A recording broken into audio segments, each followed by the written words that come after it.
إن الحمد لله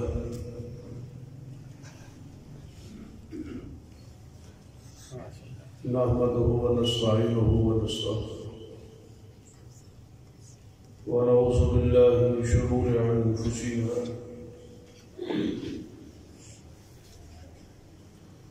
ومن سيئات أعمالنا من يهد الله فلا مضل له ومن يضلل فلا هادي له أشهد أن لا إله إلا الله وحده لا شريك له وأشهد أن محمدا عبده ورسوله أما بعد فإن خير الحديث كتاب الله وخير الهدي هدي محمد صلى الله عليه وآله وسلم وشر الأمور محدثاتها وكل محدثة بدعة وكل بدعة ضلالة أما بعد فأعوذ بالله السميع العليم من الشيطان الرجيم من همزه ونفخه ونفثه بسم الله الرحمن الرحيم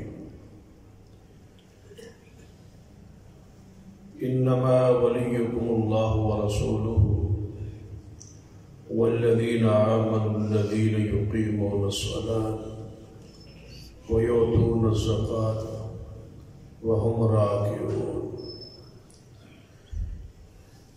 رب اشرح لي صدري ويسر لي أمري واحلل عقدة من لساني يفقهوا قولي رب زدني علما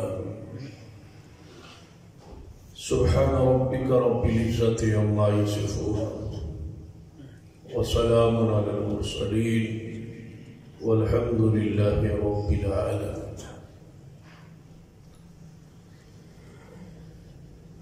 حضرات،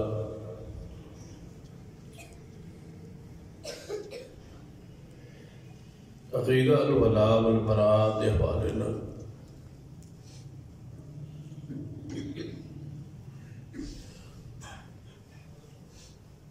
گزشتہ دو پیوستہ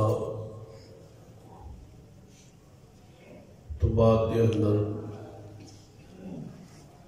چند گزارشات ہوئی.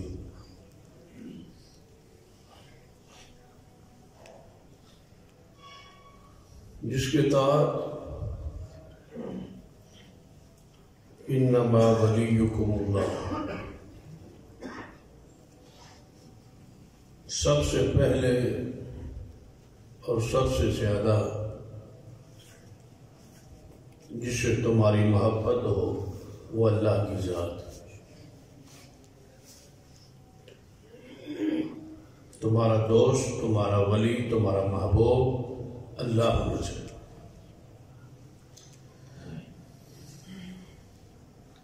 صرف محبت ہی نہ ہو بلکہ سب سے زیادہ ہو. والذین آمنوا اشد حبا للہ، اہل ایمان اللہ کی محبت میں سخت ہوتے.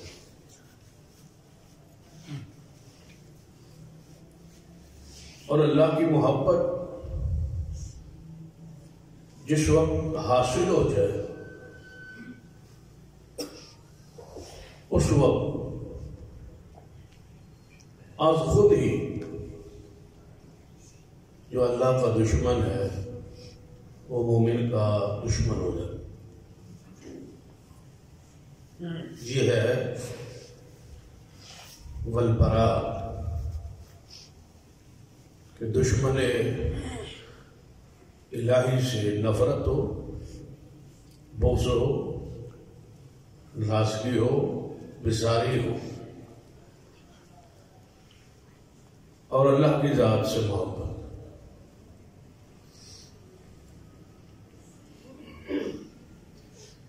تو جس وقت اللہ کے ساتھ محبت ہو جائے اس کی پھر کچھ نشانی علامات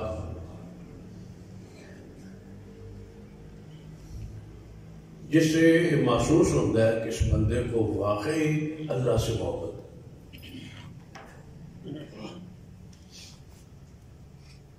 اس کی پہلی علامت یہ ہے کہ انسان اپنے عمل میں سچا ہوتا،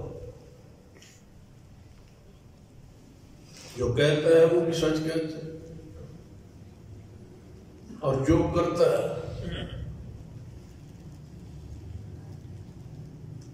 اس عمل کے اندر بھی وہ خالص ہوتا ہے،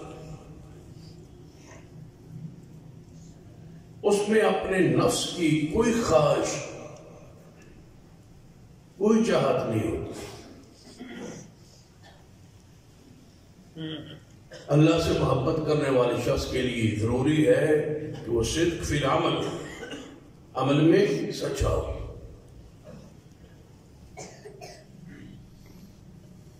دو ارادے نہ ہو، ایک ارادہ ہو اور وہ خالص اللہ کے لیے۔ ارادہ بھی ایک ہو اور ساتھ ہی مراد بھی ایک، مقصود بھی ایک ہی ہو اور وہ اللہ کی ذات۔ مثلا بندہ کوئی بھی خدمت خلق کا کام کرے، خدمت انسانیت کا کام کرے جس سے مخلوق کو فائدہ ہو،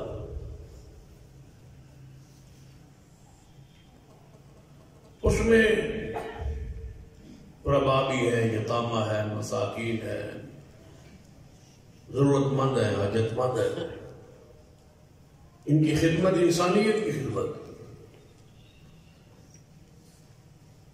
مساجد کی خدمت ہو، مدارس کی خدمت ہو، تو یہ بھی انسانیت کی خدمت۔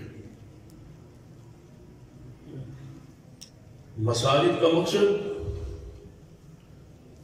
یا اس کی خدمت کا مقصد بلڈنگ کی زیب و زینت نہیں ہوتی، بلکہ آنے والے نمازیوں کے لیے سہولت ہوتی ہے، اور یہ خدمت انسانی۔ بلکہ اس کے اندر ایک اور چیز اضافہ کر دیجیے کہ پاک بال انسانوں کی خدمت، نمازیوں کی خدمت۔ اسی طرح مدارس ہے، وہ خدمت انسانیت، یعنی عوام الناس نے ذہنی خدمت انسانیت صرف غریب یا بیمار یا یتیم یا مساکین ہے، جبکہ بہترین انسانیت کی خدمت کے اندر مساجد، مدارس داخل اور شامل، کیونکہ یہاں وہ انسان ہے جن کے بعد رسول اللہ کی خبر ہے کہ یہ بہترین لوگ، خیرکم من تعلم القرآن وعلمہ۔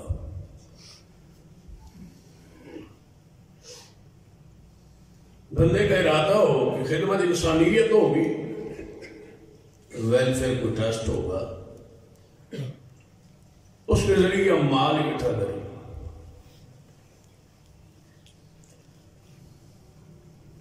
تو اب اس کے دو ارادے ہیں، ایک مال کا اکٹھ، دوسرا انسانوں کی خدمت۔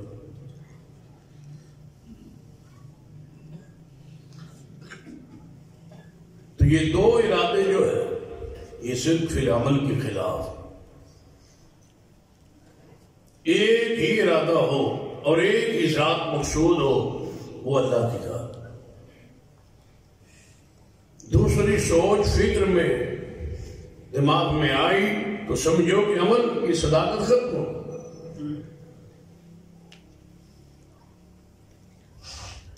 ایک بندہ سیر کو جائے، سیر و تفریح ہے، تو وہاں جا کے یہ خیال ہو کہ چلو اس سفر کو بھی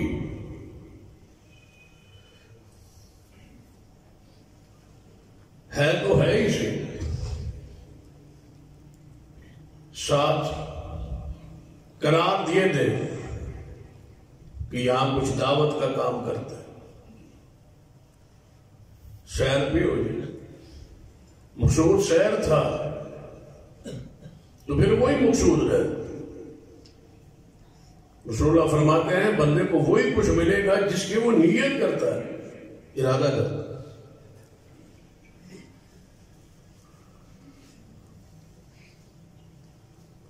اگر نیت کے اندر خرابی واقع ہے یا اللہ کے علاوہ کوئی اور دل میں، دماغ میں، سوچ میں، فکر میں ہے تو پھر وہی کچھ ہے۔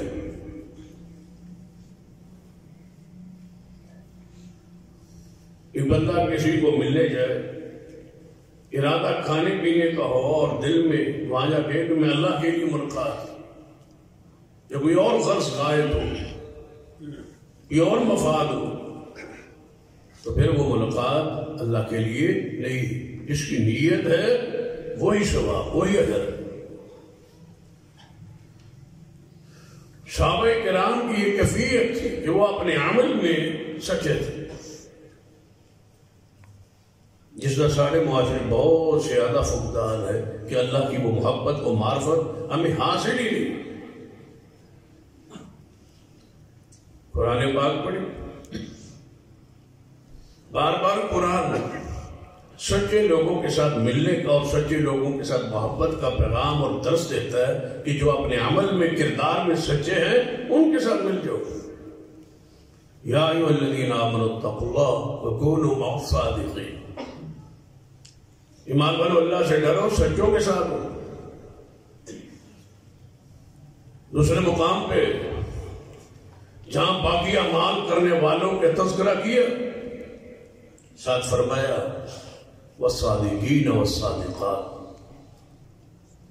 سچے مرد اور سچی عورتیں، نمایا وصف ان کا بیان کیا۔ جہاں نماز ہے، جہاں ایمان ہے، جہاں اسلام ہے، جہاں نماز ہے، جہاں اللہ کے سامنے قیام ہے، جہاں صبر ہے، اس کے ساتھ ساتھ والصادقین والصادقات، سچ بھی۔ یہ اللہ کی محبت کا پرتو ہے۔ جب اللہ کی محبت تو حاصل ہو جائے، سمجھنا کہ تمہاری اللہ نے عمل میں صدق دے دی، سچائی آ گئی۔ اور جنہیں عمل دو نمبری ہے، دو رنگی ہے، دو ارادے ہیں، وہ سمجھے کہ ابھی وہ ایمان میں اور عمل میں صدق کے مقام پہ نہیں پہنچے۔ ایسے ہی نبی علیہ السلام 1.25 لاکھ صحابہ کرام میں سے جس کو صدیق کہا تھا وہ سیدھا ابو بکر رضی اللہ عنہ۔ حالانکہ زبان کے لحاظ سے تو سارے سچے تھے صحابہ، لیکن جو رتبہ اور کامل ملا صداقت میں وہ صدیق کا خاصہ ہے، جن رسول اللہ نے نام کے بجائے جب بھی پکارا بلایا صدیق ہی کہا، تو اس درجے پر فیض ہو چکے۔ اور یہ قیامت والے دن اللہ تبارک و تعالی اعلان فرمائے، قال اللہ هذا يوم ينفع الصادقین صدقهم۔ اللہ تعالیٰ فرمائیں گے هذا يوم ينفع الصادقین صدقهم، آج قیامت کا دن ہے، میری عدالت ہے، ساری مخلوق میرے سامنے ہے، لیکن یہ سن لو کہ آج سچوں کو سچائی کا فائدہ ضرور پہنچے گا۔ کون اعلان کرے گا؟ اللہ۔ سب سے پہلے یہ اعلان، هذا يوم ينفع الصادقین صدقهم، آج وہ دن ہے جس دن سچے لوگوں کو سچائی کا فائدہ پہنچے۔ اس آیت کی روشنی ذرا سوچیے، جب قیامت والے دن اللہ کی عدالت میں سب سے پہلے یہ اعلان ہوگا کہ جو صادقین ہے، جو سچے ہیں، ان کو سچائی کا فائدہ پہنچے گا۔ بتائیے کہ اللہ کی ساری مخلوق میں سے سیدنا ابو بکر صدیق کو کتنی خوشی ہو، ساری مخلوق اللہ کے سامنے ہو تو کتنی خوشی ہوگی۔ سیدنا صدیق رضی اللہ عنہ، جنہیں صدیق اکبر کہا جاتا ہے، بہت سارے صدیق ہوں گے، سارے صدیقوں میں صدیق اکبر کون ہے؟ ابو بکر سے۔ اللہ فرمائے گا آج صدیقین کو ضرور فائدہ پہنچے، آج وہ گھاٹے میں نہیں ہے، خسارے میں نہیں ہے۔ وَالْعَصْرِ إِنَّ الْإِنسَانَ لَفِي خُسْرٍ، انسان تو خسارے میں ہے، مگر خسارے میں سب سے پہلے بچنے والا کون ہے؟ اس کے بارے قیامت والے دن اعلان ہوگا کہ آج نفع میں رہے گے وہ لوگ جو سچے تھے، اپنے عمل اپنے کردار۔ صحابہ کرام کو پڑھی، ان کی دل کی کیفیت اللہ نے بیان کی کہ ان کے دل میں نے دیکھا ہے سچائی کے سوا کچھ نہیں۔ صحابہ کرام ہزاروں کی تعداد میں مہاجرین ہیں، دو حصوں میں نہ مہاجرین ہیں اور دوسرا حصہ انصار کا۔ تو مہاجرین کے اوصاف بیان کرتے کرتے اللہ نے ان کے دل کی کیفیت کا ذکر کیا۔ اور حدیث کو بھی سامنے رکھے کہ بندہ جس کے لیے اپنا ہجرت کرتا ہے اس کو اپنی نیت کے مطابق ثواب ملتا ہے۔ جو مال کے لیے ملک چھوڑے اس کو مال ملے گا، جو عورت کے لیے ملک چھوڑے علاقہ چھوڑے اس کو عورت ملے گی، جو رب کے لیے چھوڑے اس کو رب کی ذات کی معرفت تو پھر نصیب ہو۔ اس لیے ضروری ہے کہ اپنے دل کو ٹٹولیے اور پاک کیجیے اور صاف کیجیے، اور درنگی اور دور انداز جو ہے دل و دماغ میں اس کو ختم کیجیے۔ سچائی ہو،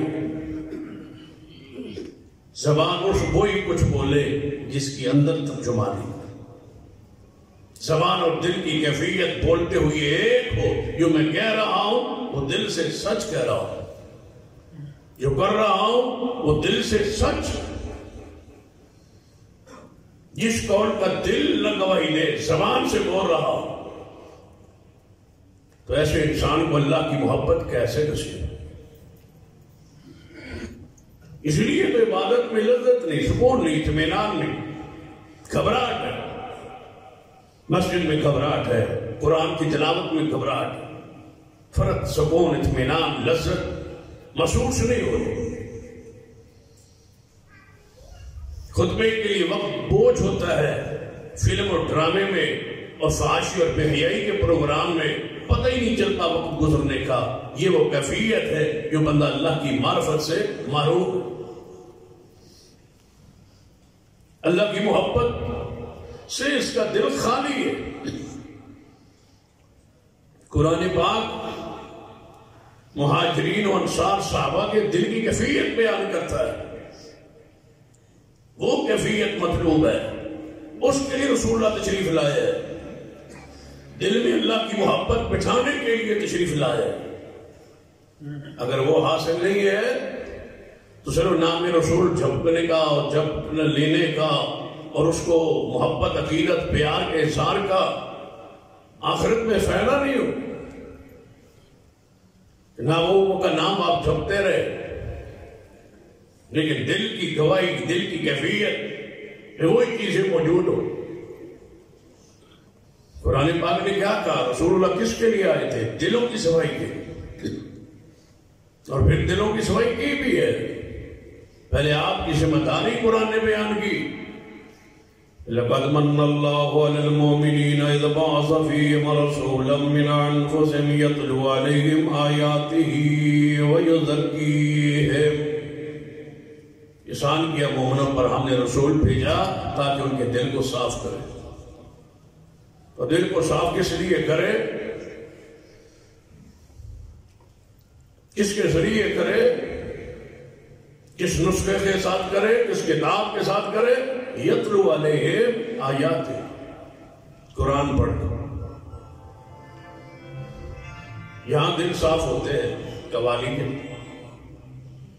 یہاں دل صاف ہوتے ہیں ناک پہ ہاتھ رکھ کے بند کر کے یا سانس بند کر کے ذکر کرنے سے، یہاں دل صاف ہوتے ہیں حال کے اندر مراقبے اور حال پڑھنے سے، حال و بحال ہو جانے سے دل یہاں کی کیفیت بدلنے کی کوشش کی جاتی ہے۔ یاد رکھیے سب سے بڑے معلم محمد مصطفیٰ صلی اللہ علیہ وسلم ہے، جب انہوں نے دلوں کو قرآن کے ذریعے بدلا، اور کون ہے جو قرآن کو چھوڑ کے دلوں کو بدلتا ہے؟ یتلو علیہم آیاتہ ویزکیہم، پہلے قرآن ہے، پھر دلوں کی صفائی۔ اللہ کی محبت، اللہ کی کلام، یہ بھی اس کے محبت کا ایک ذریعہ ہے کہ اس کے کلام کے ذریعے دل صاف ہوتے ہیں۔ ابھی رسول اللہ نے فرمایا قرآن پڑھا کرو، جب تمہارے دلوں کو زنگ لگ جائے تو زنگ اترتا ہے قرآن کی تلاوت کے ذریعے اور موت کو یاد کرنے سے۔ جس کیفیت، دل کی جو حالت کیفیت، اس کو بدلے، اس کے اندر سچائی داخل ہونے دے، زبان اور دل کو ایک کر دے، یہ سچائی ہے، یہ صدق ہے۔ صحابہ کرام کی کیفیت پھر بیان کی، تزکیہ ہوا، تزکیہ کے لیے تشریف لائے اور پھر تزکیہ ہوا اور اس کی ضمانت ہے۔ اولئک الذین امتحن اللہ فی قلوبہم للتقوی، امتحان لیا اللہ نے ان جماعت کا جس کی طرف رسول اللہ کو بھیجا تھا کہ دل صاف کرے۔ رب کہتا ہے میں اتنے سالوں بعد ان کے دلوں کو جب دیکھا پیار کی نظر سے، محبت کی نظر سے کہ ان کے دل کی کیفیت کیا ہے، تو میں نے محبوب کے سارے صحابہ کے دل میں سوائے تقوی کے کوئی چیز نہیں پائی۔ تقوی میرا ڈر تھا۔ پھر ان کی حالت قرآن کے دوسرے مقام پہ محمد رسول اللہ والذین معه اشداء علی الکفار رحماء بینہم۔ اللہ فرماتا ہے محمد مصطفیٰ کے سارے ساتھی الولاء والبراء میں اتنے آگے چلے گئے تھے، اشداء علی الکفار رحماء بینہم، کافروں سے دور ہو گئے، سخت ہو گئے، اور مومنوں کے بارے میں دل میں رحم اور شفقت اور محبت تھا۔ اور جب محبت آئی پھر سارے انصار نے کہا جتنا کچھ ہمارے پاس ہے آدھا مہاجرین کے لیے، آدھا ہمارے لیے۔ یہ اس وقت ہوتا ہے جب رحماء بینہم، فَأَلَّفَ بَيْنَ قُلُوبِكُمْ، دلوں کو جوڑ دیا تھا اللہ، دل ایک تھے۔ اور صحیح البخاری کی حدیث بھی ہے، نبی علیہ السلام نے کہا جو سب سے پہلے گروہ جنت میں جائے گا ان کے چہرے 14ویں رات کے چاند کی طرح چمکتے ہوں گے، اور مختلف انسان ہونے کے باوجود ان کے دل ایک جیسے، جیسے ایک دل ہے، بندہ لاکھ ہے، کروڑ ہے، دل ایک، اور جتنے بندے ہوں دل تو اتنے ہوتے، لیکن قلوب قلب واحد، ان کا دل ایک ہوگا، کیونکہ دل ایک جیسا صاف ستھرا ساری اس جماعت کا جو سب سے پہلے جنت میں جائیں گے۔ اور ساتھ یہ بھی سن لے جب دل صاف ہو جائے گا پھر چہرہ 14ویں رات کے چاند کی طرح نور اس سے چمکے گا۔ یہ دلوں کی سیاہی، یہ گناہوں کی غلاظت، اس سے چہرے کی کیفیت بدل جاتی ہے۔ دیکھتے ہیں گناہگار بندے کی موت کے بعد چہرے کی حالت کیا ہوتی ہے۔ نیکوکار انسان کا چہرہ دیکھا کر، نمازی اور صالحین صحیح العقیدہ لوگ جب مرتے ہیں تو ان کے چہروں کو دیکھا کر تمہیں نور چمکتا ہوا نظر آئے۔ یہ دنیا ہی میں نہیں، قیامت والے دن بھی چہرے 14ویں کی چاند کی طرح چمکتے ہو۔ لیکن شرط یہ ہے کہ دل صاف، دل کوڑ ہو، دل میں نفاق ہو، بغض ہو، ناد ہو، غصہ ہو، حسد ہو، کینہ ہو، سچائی نہ ہو، جھوٹ ہو، نفاق ہو، تو پھر دل کی ترجمانی چہرہ کرتے، تو چہرے پہ سیاہی ہوتی، چہرے پہ کالک ہوتی، چہرے پہ پریشانی کے آثار دمکتے رہتے ہیں، دیکھتے رہتے ہیں۔ بندہ کہتا ہے یا تو پریشان نظر آتا ہے، تو سو گیا، یا تنو گھی ہو گیا۔ یہ ساری کیفیت اس اندر کی بیماری کی وجہ سے، اس کیفیت کو بدلی جو شریعت کو مطلوب ہے، چہرے کی رونق اس کو لائی اور وہ دل کی سجائی کے ساتھ آئی۔ صحابہ کرام کو پھر کیا حاصل ہوا؟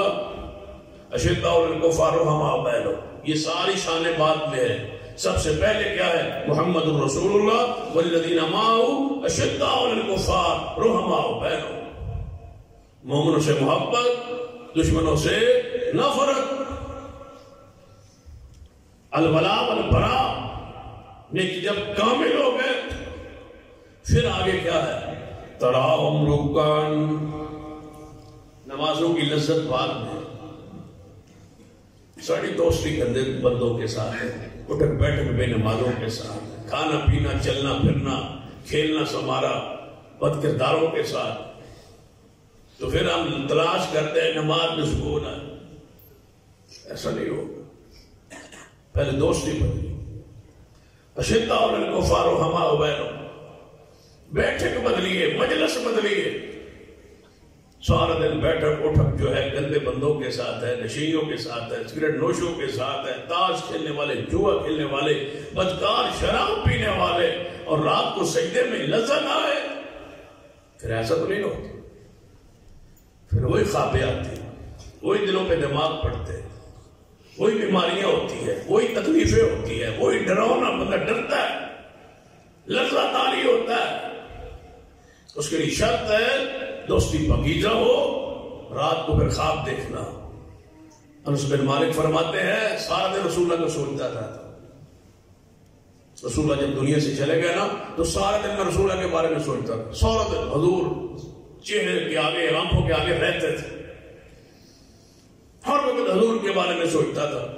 وہ فراق، وہ جدائی، تو پھر ہوتا کیا، جو ہی سوتا رسول اللہ کی زیارت نہیں ہو جاتی. فرماتے پھر کم ہی کوئی رات ہوگی کہ میں سویا ہوں، آنکھ لگی ہو اور محمد مصطفیٰ کی زیارت نہ ہو.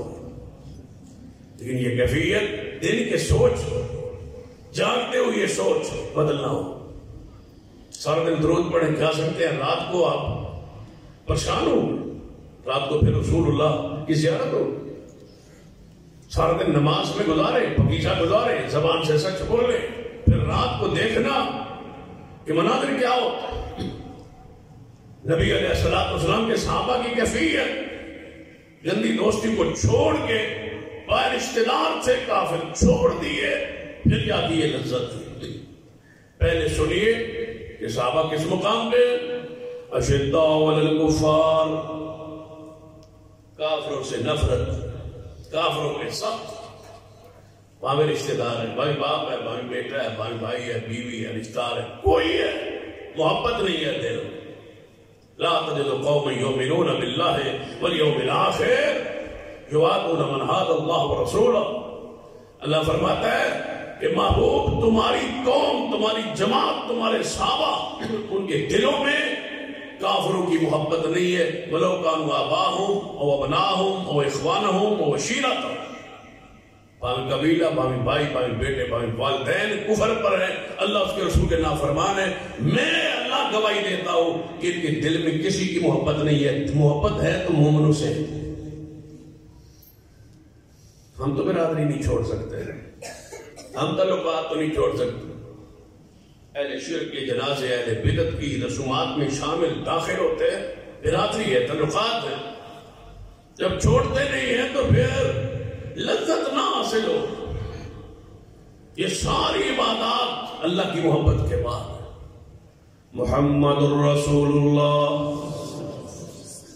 والذین معه اشداء علی الکفار رحماء بینہم تراہم رکعا سجدا یبتغون فضلا من اللہ ورضوانا. فرمایا محبوب محمد مصطفیٰ صلی اللہ علیہ وسلم تمہارے سارے ساتھی کافروں پہ سخت ہو گئے، مومنوں پہ آپس میں مہربان ہو گئے. تراہم رکعا سجدا یبتغون فضلا من اللہ ورضوانا. میں اللہ گواہی دیتا ہوں ان کے سارے قیام، سارے رکوع، سارے سجدے سوائے میری چاہت اور محبت کے کچھ بھی نہیں. یبتغون فضلا من اللہ ورضوانا. یہ میرے لیے جو کچھ کرتے ہیں میرے لیے کرتے ہیں. یہ ایمان اللہ سے ہو، پھر محبت ہو، پھر پیار ہو. انما ولیکم اللہ کے درجے پر آپ آ جائیں، پھر سارے عمل کس کے لیے؟ اللہ کے. اللہ خود گواہی دیتا ہے کہ تمہارے ساری جماعت، سارے ساتھی میرے لیے جو کچھ کرتے ہیں میرے لیے. قرآن کے ایک اور مقام لَقَدْ رَضِيَ اللَّهُ عَنِ الْمُؤْمِنِينَ إِذْ يُبَايِعُونَكَ تَحْتَ الشَّجَرَةِ فَعَلِمَ مَا فِي قُلُوبِهِمْ فَأَنزَلَ السَّكِينَةَ عَلَيْهِمْ وَأَصَابَهُمْ فَتْحًا قَرِيبًا. اے محبوب علیہ السلام والسلام جنہ صحابہ کرام نے 1400 1450 1500 صحابہ کرام نے درخت نیچے بیعت کی تھی ہے میں رب گواہی دینا نہ دے دلا اندر سوائے میری محبت دے کچھ بھی نہیں میرے لیے کی ہے بیعت آپ کی تھی میرے لیے ہاتھ آپ کے ہاتھ پہ تھا لیکن سب کچھ میرے لیے تھا یہ اللہ گواہی دے رہا سارے صحابہ جو ہجرت کر کے گھروں سے نکلے ان کے بارے میں گواہی قرآن کی سنیں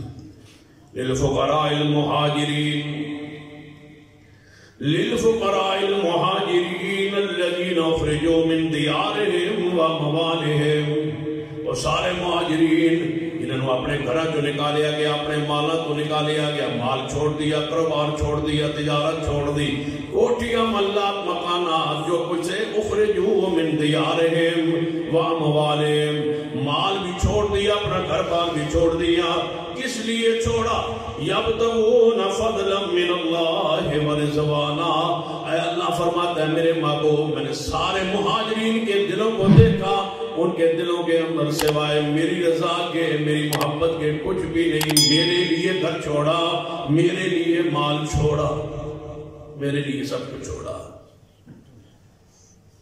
وَيَنْصُرُونَ اللَّهَ وَرَسُولَهُ یہ وہ لوگ ہیں جو میری مدد کرتے ہیں کس کی مدد اللہ کی کون کر رہے ہیں صحابہ کا مددگار کون تھا صحابہ کا مددگار کون ہے اللہ لیکن اللہ فرماتے ہیں صحابہ میرے مددگار ہے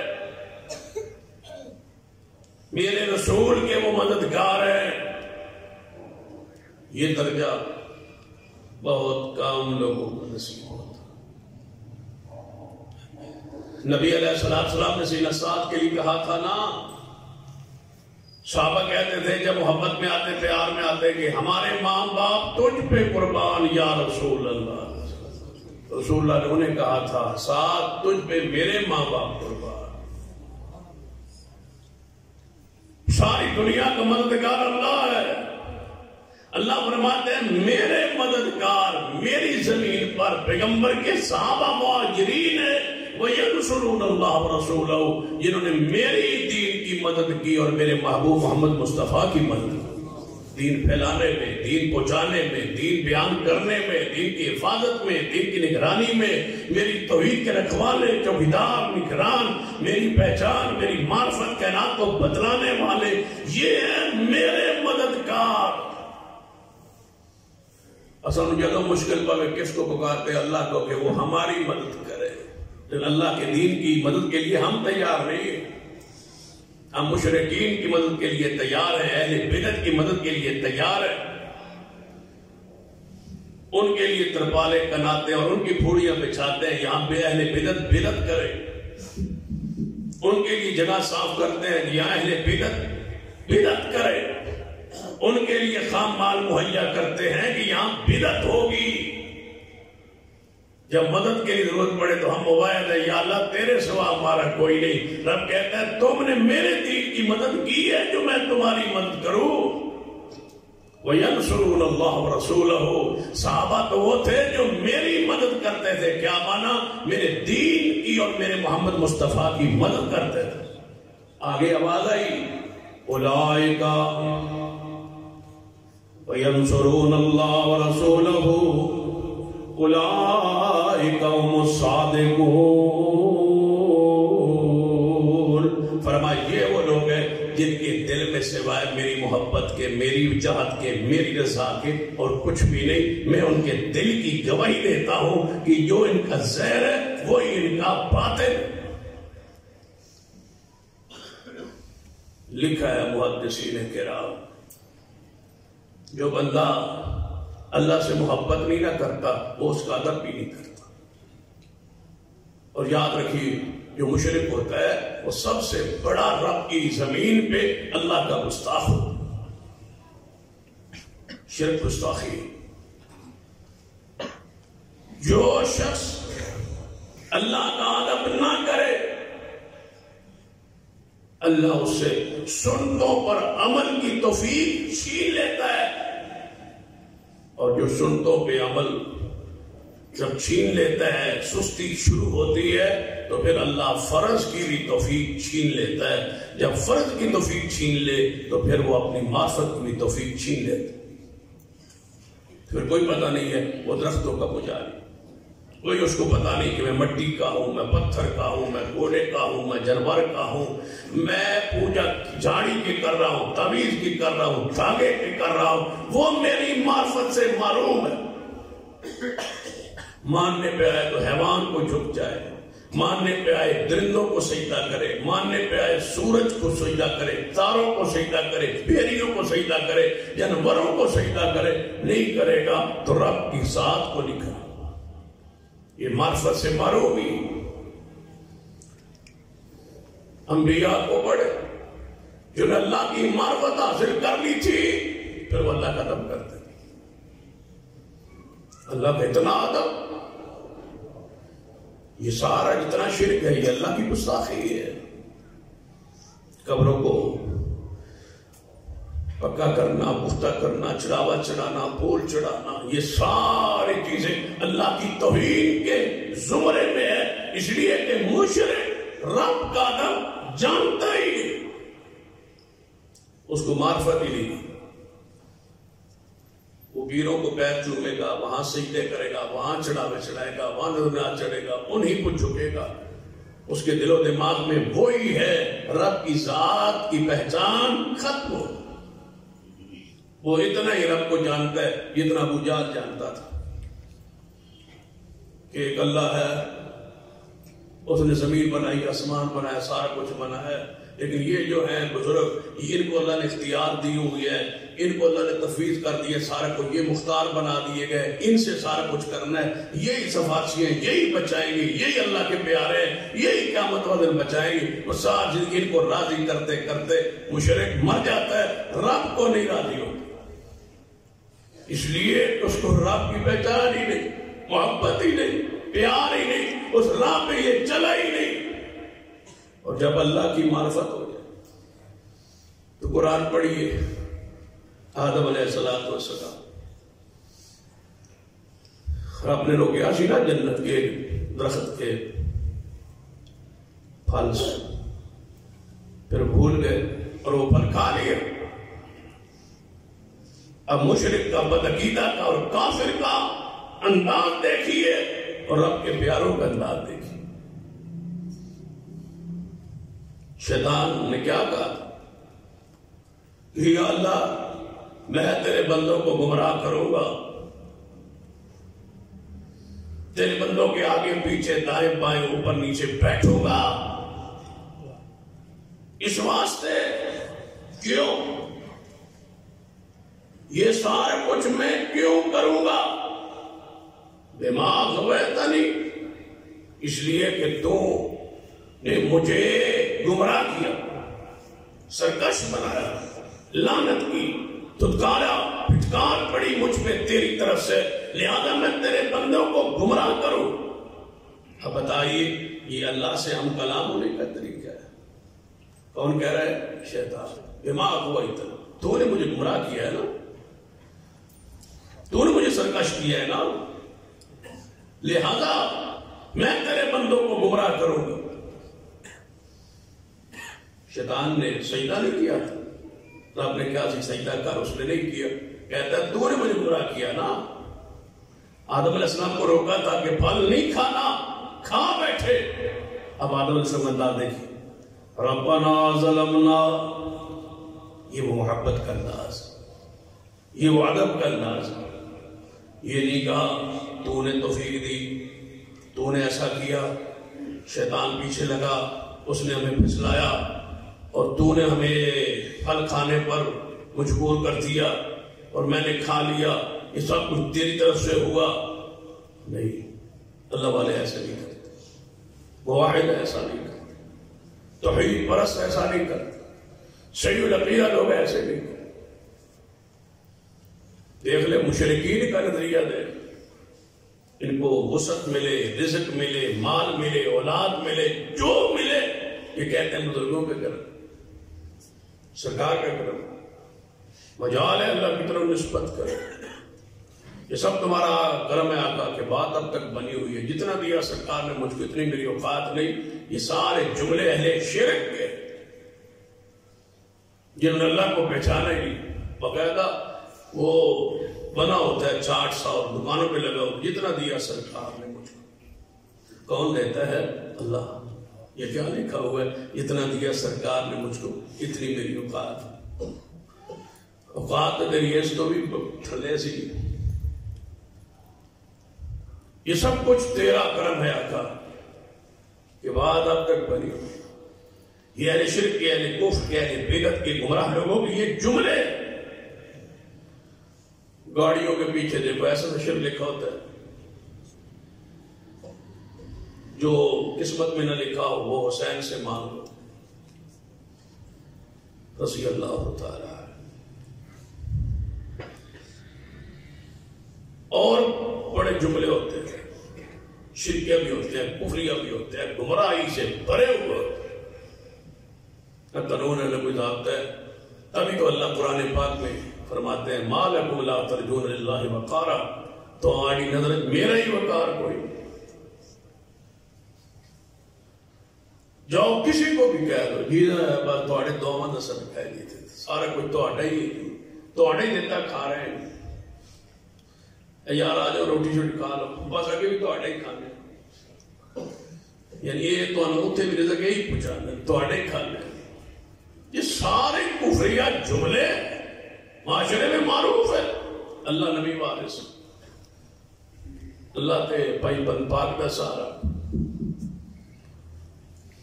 ایوانوں کی بسیں ہوتی تھی ٹاول پنڈی پرانے زمانے میں، اللہ نبی وارث اوپر لکھا ہوتا، آج تک لکھا ہوتا. یوں ختم ہونے لگی ایک بھی نہیں رہی.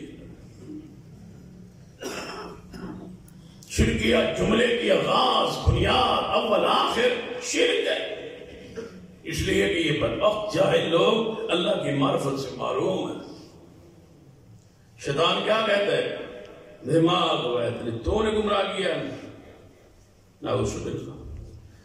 آدم علیہ السلام کیا فرماتے ہیں؟ ربنا ظلمنا انفسنا، اے اللہ جو کچھ ہم پہ ہوا یہ ہم نے کیا ہے. جو کچھ ہوا ہم سے یہ ہم نے کیا ہے. وہ الفاظ کا ترجمہ میں پیغمبر کی عزت، عظمت، شان، تقدس، عصمت کے مطابق وہ الفاظ ربنا ظلمنا انفسنا، اے اللہ ہماری جانوں پہ جو کچھ ہوا نا وہ ہم نے خود کیا ہے. وَإِن لَّمْ تَغْفِرْ لَنَا وَتَرْحَمْنَا لَنَكُونَنَّ مِنَ الْخَاسِرِينَ. اگر تو نے رحم نہ کیا، اگر تو نے مہربانی نہ کی، معاف نہ کیا تو اللہ میں پھر معاف کون کرے گا؟ ہم خسارہ پانے والے، نقصان پانے والے واسطے میں ہو جائے. ربنا ظلمنا، اے اللہ میں آدم جس کو تو نے اپنے ہاتھ سے بنایا نا، تیری رحمت کا طلبگار ہو، مجھ پہ رحمت فرما دے. یہ ہوتا ہے اہل ایمان، اہل توحید کا آئسانہ، توحید سے بھرا ہوا رب کا ادب. یہ انداز ہے اس کو بلانے. ابراہیم علیہ السلام کو پڑھے اللہ کی شان بیان کر رہے. کون؟ ابراہیم علیہ السلام توحید کے بادشاہ پہ نمبر. کیا کہتے ہیں؟ یا اللہ تو مجھے کھلاتا ہے، تو مجھے پلاتا ہے، زندہ تو کرتا ہے، موت تیری طرف سے آتی ہے. لیکن جب بیماری کا ذکر آیا نا تو کیا کہنا چاہیے صاحب؟ جب تو مجھے بیمار کرتا ہے تو شفا بھی مجھے تو دیتا ہے. لیکن ایسا نہیں کہا. لکھا ہے محدثین مفسرین نے ابراہیم اللہ کے ادب میں اس قدر محبت کرنے والے تھے رب سے، احمد نہیں رب نے خلیل اللہ کرا. جب بیماری کا تذکرہ آیا تو فرمایا وَإِذَا مَرِضْتُ فَهُوَ يَشْفِينِ، جب میں بیمار ہو جاتا ہوں. ایسے نہیں کہا، حالانکہ بیماری کس کے امر سے آتی ہے؟ اللہ کے امر سے، اللہ کے حکم سے. لیکن یہ نہ کہنا، اپنی طرف نسبت کرنا جب میں بیمار ہوتا ہوں، جب مجھے بیماری تکلیف آتی ہے نا فَهُوَ يَشْفِينِ، تو مجھے شفا وہ دیتا. خیر کی نسبت اللہ کی طرف، شر کی نسبت، برائی کی نسبت مومن موحد اپنی طرف کرتا، تکلیف کی نسبت اپنی طرف۔ وَإِذَا مَرِضْتُ فَهُوَ يَشْفِينِ۔ موسیٰ علیہ السلام کو قرآن میں پڑھ، جنگل ہے، مدین سے باہر بیٹھے، شہر سے باہر لمبا سفر کر کے آئے، بھوک لگی ہوئی ہے شدید، درخت کے نیچے سائے ہیٹھ بیٹھے، کوئی یہاں تعلق نہیں ہے، رشتہ داری تعلق طرف کوئی تعلق داری نہیں ہے، کوئی وفیت نہیں ہے، لوگ جانتے نہیں ہیں، لمبا سفر ہجرت کر کے یہاں پہنچے ایک ملک سے دوسرے ملک میں، اب یہاں روٹی کی ضرورت ہے، پھر اللہ سے روٹی مانگ رہے۔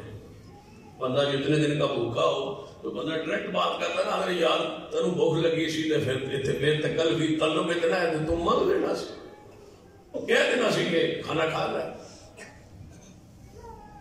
ابراہیم موسیٰ علیہ السلام رب سے بھوک میں روٹی مانگنا چاہتے ہیں، تو کیسے دے یا اللہ روٹی دے، تو راہ لے کے نہیں تو دے دے نہیں لیا، میں تیرے لیے ہوں اور تیرے دین کے لیے نکلا ہوں تو مجھے روٹی دے، ایسے نہیں کہا۔ بڑوں کے مانگنے کا انداز بھی بڑا پیارا ہوتا ہے، یہ ہے وہ عدل جو اللہ کی محبت کے بعد نصیب ہوتا ہے، ہر بندے کو نصیب ہوتا ہے۔ وہ کیا جانے، جس کو بیٹا ہو تو میرے بزرگوں کا کرم ہے، مر جائے بیٹا تو اللہ کی مرضی ہوتی ہے، پوچھنا کسی سے، کوئی جا کے کہتا ہے کسی کے یہاں فوتگی ہو جائے، کوئی کہتا ہے بھائی اللہ کی مرضی کے علاوہ کچھ کہتا ہے جا کے، کسی مسئلہ کا ہو یا کسی بندہ مر جائے تو جا کے بندہ کیا ہے نبی پاک کی مرضی، سیدنا علی پاک کی مرضی، اہل بیت کی مرضی، حضرت سلطان بہو کی مرضی، پیروں کی مرضی، بزرگوں کی مرضی، انہوں نے تمہارا بندہ مار دیا، کیا کہتے ہو اللہ کی مرضی۔ اور جب بیٹا پیدا ہو تو پھر کیوں کہتے ہو بزرگوں کا کرم ہے، کیوں نہیں کہتے کہ اللہ کی رحمت ہے، یا اللہ کا نام کیوں نہیں؟ مشرک شر کی نسبت رب کی طرف کرتا ہے اور خیر کی نسبت غیر اللہ کی طرف کرتا ہے، موحد خیر کی نسبت اللہ کی طرف کرتا ہے۔ اب موسیٰ علیہ السلام روٹی مانگنا چاہتے ہیں، لگی ہوئی بھوک ہے، دعا کا انداز محبت سے بھرا ہوا، رب انی، دعا ہے اس کی موسیٰ علیہ السلام اللہ سے مانگ رہے، رب انی لما انزلت الی من خیر فقیر، رب انی لما انزلت الی من خیر فقیر، اے اللہ تیری رحمت کا محتاج ہوں، جو بھی عطا کرے خیر عطا فرما دے، خیر دے دے، اپنی طرف سے کوئی خیر دے دے۔ اب اس خیر میں کیا ہے، مکان دے، یہاں رہائش دے، یہاں جگہ دے، یہاں کا رہنا دے، یہاں کوئی ٹھکانہ دے، یہاں کوئی میرے معاملات حل کر دے، میری پریشانیاں ختم کر دے، میرے کھانے والے کا انتظام کر دے، کھانے پکانے والی کا انتظام کر دے، اللہ جو جو خیر ہے وہ مجھے دے دے۔ جملہ ایک ہی کہا ہے، اللہ مجھے تیری طرف سے خیر کی توقع ہے، خیر کی امید ہے، خیر کی دعا کرتا ہوں، رب انی لما انزلت الی من خیر فقیر، میری طرف سے اپنی طرف سے خیر نازل کر، میں محتاج ہوں، میں کچھ نہیں ہوں، سب کچھ تو ہے۔ یہ ہے نبیوں کی آجزی، تمہاری حیثیت کیا ہے؟ یہاں تو کہتے ہیں بس قید کر لو تو بے فکر ہو، تسی سال بعد تسی کچھ پہنچا دیتا کرو تو تسی بے فکر ہو، اسی جانی ہے رب جانے، پھر رب جانے دے اسی جانی ہے، پھر رب تے قیامت والے دن ننگیا اٹھاونا ہے، رب جانے دے پھر اسی جانی۔ وہ ہمارے ایک بزرگ ہے، وہ بڑی پیاری بات ہے، بیٹھے نا دوستوں کی مجلس میں تو کہنے لگا کہ وہ بزرگاں کا کرم ہے، قیامت والے دن بزرگاں دا لڑ پھاڑ لانگے تھے، انشاءاللہ جنت ہی پہنچ جانا۔ وہ بھی کو پھر بزرگ تھے، وہ کہنے لڑ لڑنا پڑی، قیامت نو کپڑے کو نہیں ہونے، لباس ہی نہیں ہونا، ننگے ہونا بزرگاں سارے، کس کو کون سا دامن پکڑو کے بدبخت ہو، کپڑے تو ہونے نہیں۔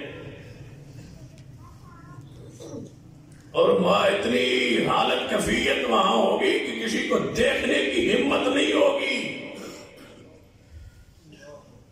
اتنا دردناک ماحول ہوگا اور اتنا سخت ہولناک منظر ہوگا. بس ایک ہی آسرا ہے کہ انشاءاللہ وہاں رسول اللہ ہوں گے اور شفاعت فرما دیں گے.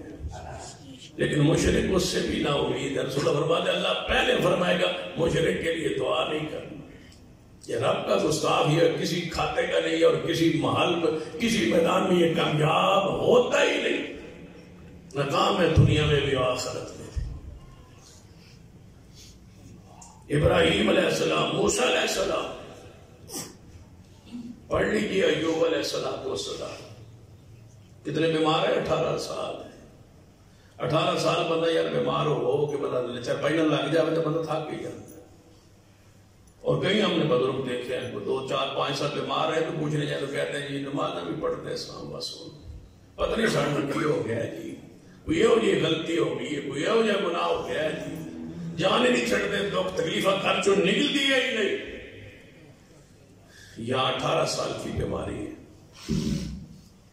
کاش تمہیں توحید کی رب کی ذات کی معرفت حاصل ہو. 18 سال کا بیمار پیغمبر ہے، ایوب ہے، اور گناہوں سے بھی پاک ہے. ضروری نہیں ہے گناہوں کی پکڑ آئے، اللہ کی ازمائش بھی آتی ہے. جب معصوم پر 18 سال بیماری آ گئی ہے ہم تو ویسے بھی گناہ گار ہیں. 18 سال بیماری کے بعد دعا کے لیے الفاظ سن لی. انی مسنی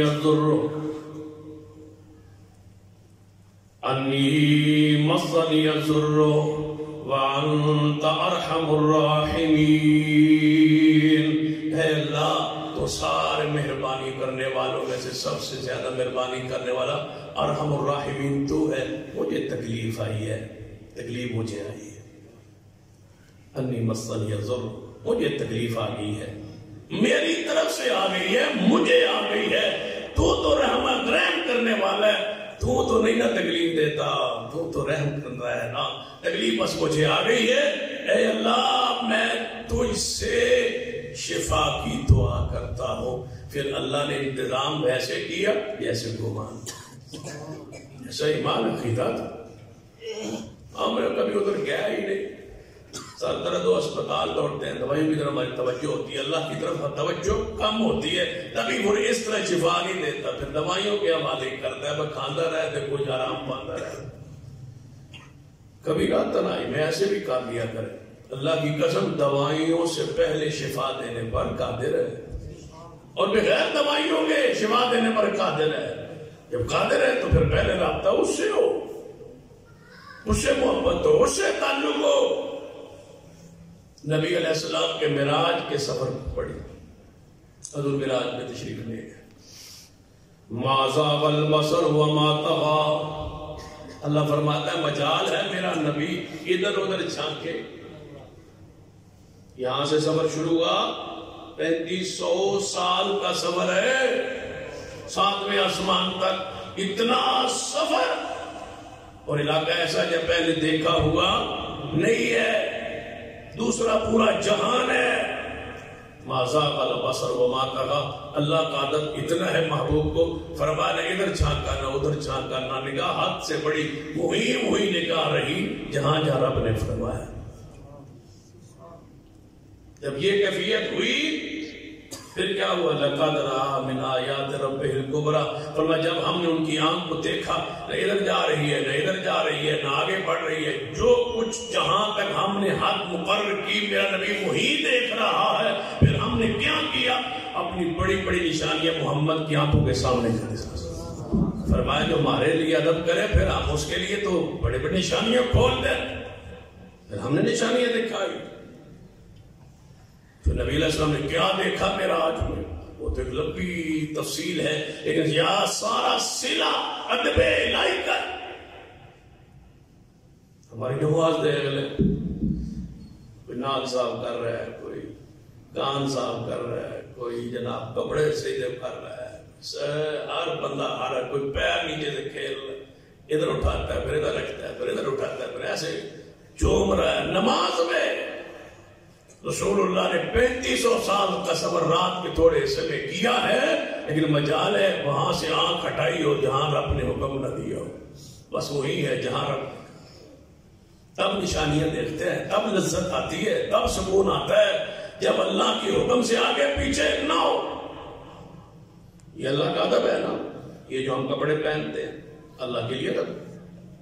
صحابہ نے پوچھا تھا نا کہ یا رسول اللہ صلی اللہ علیہ وسلم جب اکیلے میں ہو تو ہم ننگے ہو سکتے ہیں نا؟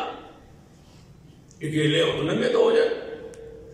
کپڑے تو ہوتے ہیں ماں سے، باپ سے، بھائیوں سے، بہنوں سے، رشتہ داروں سے، انسانوں سے، نہیں سے چھپا ہوتا ہے.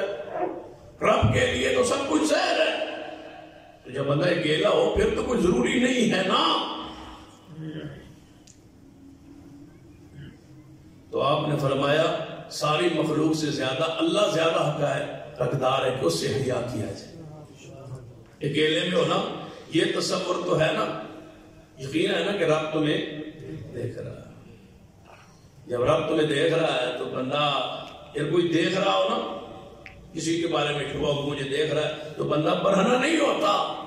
فرما اللہ زیادہ حق رکھتا ہے کہ اسے تم ادب کرو، لباس پہنو، تنہائی میں بھی برہنہ نہ ہو، اس لیے کہ اللہ زیادہ حقدار ہے کہ اسے حیا کیا جائے. اگرچہ وہ سب کچھ زمین کی تہ میں بھی دیکھتا ہے، لیکن پھر بھی اس نے پردے کا جب ستر ڈھانپنے کا حکم دیا ہے تو یہ اللہ کا حیا ہے، اللہ کا ادب ہے، احترام. پورا دین جو ہے اس کو ادب کے ساتھ. ہمارے یہاں ادب کی کمی ہے بھائی، تھوڑا سا ادب اپنا بہتر کیجیے. پورا دین ادب ہے. نماز میں سر جھکانا، اس طرح نگاہ اپنی سجدے کی حالت میں جگہ پر نگاہ رکھنا، ادھر ادھر جھانکنے دفعات نظر نہ کرنا، یہ اللہ کا ادب. ہاتھ سینے پر باندھنا یہ اللہ کا ادب. نماز میں ہم ہاتھ سینے پر باندھتے یہ اللہ کا ادب. ناف کے نیچے باندھنا اللہ کے ادب کے خلاف. کیوں؟ جب کسی سے معافی مانگنے ہوتی ہے تو کہاں ہاتھ باندھتے ہیں؟ سینے پر ایسے جوڑتے ہیں نا کسی کے سمجھ مجھے معاف کر. کبھی ناف کے نیچے بھی کسی نے ہاتھ جوڑے نہیں، یہ ادب کے خلاف. جب انسانوں کے سامنے جہاں ہاتھ نہیں جوڑتے معافی مانگتے ہوئے تو اللہ کے سامنے تو سینہ حق رکھتا ہے کہ سینے پر ہاتھ رکھ لیے جائے کہ اللہ مجھے معاف فرما. زبان کی حفاظت، یہ خشوع خضوع، مساجد میں آتے ہوئے کپڑوں کا اہتمام، انتظام، زینت، خوشبو، یہ سارے اللہ کے ادب میں چیزیں داخل ہے، شامل ہے، تاکہ اللہ کے ادب کے ساتھ تمہیں محبت نصیب ہو. قبلہ کی طرف ہم پیشاب کرنے کے لیے نہیں بیٹھتے، نہ پیٹ کرتے نہ منہ کرتے، یہ اللہ کا ادب ہے. بیت اللہ کی طرف منہ کر کے تھوکتے نہیں ہے، یہ اللہ کا ادب ہے. نماز میں سکون سے کھڑے ہوتے یہ اللہ کا ادب ہے. حج میں ہم تلبیہ پڑھتے لبیک اللہم لبیک، یہ اللہ کا ادب ہے. اور یاد رکھیے کبھی اتنا نہ ڈرے اللہ کے عذاب سے، کبھی اتنا نہ ڈرے کہ مایوس ہو جائیں اس کی رحمت سے، اور اتنی رحمت پہ امید نہ رکھے کہ گناہوں پر نڈر ہو جائے. یہ کیفیت مومن کی ادب کی کہ مایوس نہیں ہونا، انشاءاللہ رحمت کرے. مایوس نہیں ہونا، وہ انشاءاللہ قیامت والے ضرور رحمت کرے گا. اور اتنا گناہوں پہ نڈر بے بات بھی نہیں ہو جانا کہ کوئی گل نہیں دیکھی جائے. اگر یہ درمیانی کیفیت ہوگی آپ کی تو پھر اللہ رحمت کرے. ادب کا یہ تقاضا ہے. امام ابو عبید رحمت اللہ علیہ فرماتے میں بیت اللہ میں بیٹھا، بیت اللہ کے اندر جاتا بیٹھتا، اور جب تھک جاتا نا بیت اللہ کے اندر ہی بیٹھ جاتا اور ٹانگیں بیت اللہ کی طرف کر لیتے. بعض لوگوں کی عادت ہوتی ہے کہ نماز جب پڑھتے ہیں سلام پھیرتے ہیں نا پھر بیت اللہ کی طرف اس طرح ٹانگیں سیدھی کر کے بیٹھ جاتے ہیں. فرماتے ہیں میں بیٹھ گیا تو میں کہ دیکھتا ہوں کہ خاتون آئی، بڑی عالمہ ہے اور مدرسہ ہے، اور فرماتی ہے اے ابو عبید تم عالم نہیں ہو. فرمایا کیوں نہیں؟ اللہ کی رحمت ہے. تو فرمایا ٹانگیں پھر کس طرح کر کے بیٹھے ہو؟ اگر تمہارے عمل سے ادب ختم ہو گیا اللہ تمہیں مقربین لوگوں میں سے نکال دے، نام مٹا دے گا. ہم کچھ لوگ ہوتے ہیں نا، خاص کر موحدین، وہ ادب نہیں کرتے، مسجد کا نہیں کریں گے، قرآن کا ادب نہیں کریں گے. اگر آپ نہیں چلے قرآن کیوں؟ اگر آپ نے قرآن کا کیوں بھائی اونچا کیوں نہ رکھے؟ قرآن کو اونچا رکھے، قرآن کی یہ شان ہے، قرآن کا یہ مقام ہے. اجی قرآن کاٹ شاٹ کرنے کا کوئی ضرورت نہیں. کیوں بھائی؟ کیوں کرتے ہو تم قرآن کو پیٹ؟ نہ کرو پیٹ. ٹھیک ہے، قرآن پاک کا اندر جو ذکر ہے کہ پیٹ کتاب اللہ کو کرتے ہیں، اس سے مراد عملی ہے، لیکن عملی بھی ہے. تو اگر ظاہری پیٹ بھی آپ نہ کرے تو قرآن کے ادب کی وجہ سے اللہ تم سے محبت کرے اور اس کا کوئی خیال رکھے، کوئی ادب کا خیال رکھے. گھر سے چرپائی بیت اللہ نے بدلتا، بیت اللہ ادیبا بھی ہونا جی، بیت اللہ نے بدلتا کرنا کوئی گناہ نہیں. شاباش. کیڑی حدیث میں ہے کہ بیت اللہ کی طرف ٹانگیں کرنا کوئی گناہ نہیں ہے. دوسرا بندہ دیکھ کے کیا کہے گا؟ یہ بیت اللہ کی طرف ٹانگیں کرے گا. وہ کہے گا ہم تو نہیں کرتے بھائی، ہم تو ادب کرتے ہیں بیت اللہ. ادیبا بھی ہونا بیت اللہ نے مدد کریے تاں بھی کوئی گناہ نہیں. بلکہ ایک بندے سے میں نے سنا آدھا بیت اللہ کا ٹنگا کرنے کیڑا گناہ؟ یہ تو بیت اللہ جیسے ٹنگا نہ بھی نہیں ہوگی، ٹانگیں ساتھ ہی ہوتی ہے نا بیت اللہ. اور جب خود بیٹھے ہوتے ہیں کوئی بیٹا یا وہ بندہ ٹانگیں اسی طرح کرتا ہے، یہ ٹنگا پیچھا کر یار بزرگ نے اپنی واری پیچھا کر، بیت اللہ کا ہوئی ہے نا نہیں. اور اسی نے منع کیا، روک ہے. ہمارے اسلاف نے، ہمارے قابلین نے اسے روکا ہے، منع کیا. رسول اللہ نے ایک بندے کو دیکھا بیت اللہ کی طرف تھوک رہا ہے منہ کر. آپ نے مجھے یہ کہو نے فرمایا حضور فلاں مسجد میں امام ہے، فرمایا اس کو امامہ سے ہٹا دو جس کو بیت اللہ کا احترام ہی نہیں، امامت کے لائق نہیں ہے جو بیت اللہ کی طرف منہ کر کے تھوک رہا. ادب نہیں ہے تو ادب. محدث کے بارے میں آتا ہے محراب کے اندر بیٹھے نماز پڑھی اور ٹانگیں آگے ہی کر دی بیت اللہ کی طرف. ایسی آواز کڑکی اور آئی اور کہا اللہ سے ڈر. بادشاہوں کے سامنے ایسے بیٹھتے، بادشاہ لوگوں کے سامنے. جب بادشاہ آپ کے سامنے بیٹھو، کوئی بڑا وزیر مشیر آپ کے سامنے بیٹھو، تھندار ہی آپ کے سامنے بیٹھو، اسی طرح ٹانگیں کر کے بیٹھتے ہیں. بندوں کا احترام کرتے ہیں، رب کا کوئی حیا نہیں. رب کا احترام. بعض لوگ ہوتے ہیں نا جب امام سلام پہلے تو اگیٹ ہو رہے ہیں مسلح سے نماز شروع کر انہوں 10 دن پر میرے جب موبائل پوری جماعت ہی کوئی نہیں، میں مولوی علی جاتے کھلو گے. یہ ادب کے خلاف ہے. رسول اللہ نے روک گئے کسی کے خاص جو جگہ کسی کے لیے بنائی گئی ہے کرسی، اس سے پر نہ کھڑے ہو، نہ بیٹھے. ادب سیکھی. ادب کے اندر زندگی ہے اور ادب کے اندر ایمان ہے اور ادب کے اندر چاشنی ہے.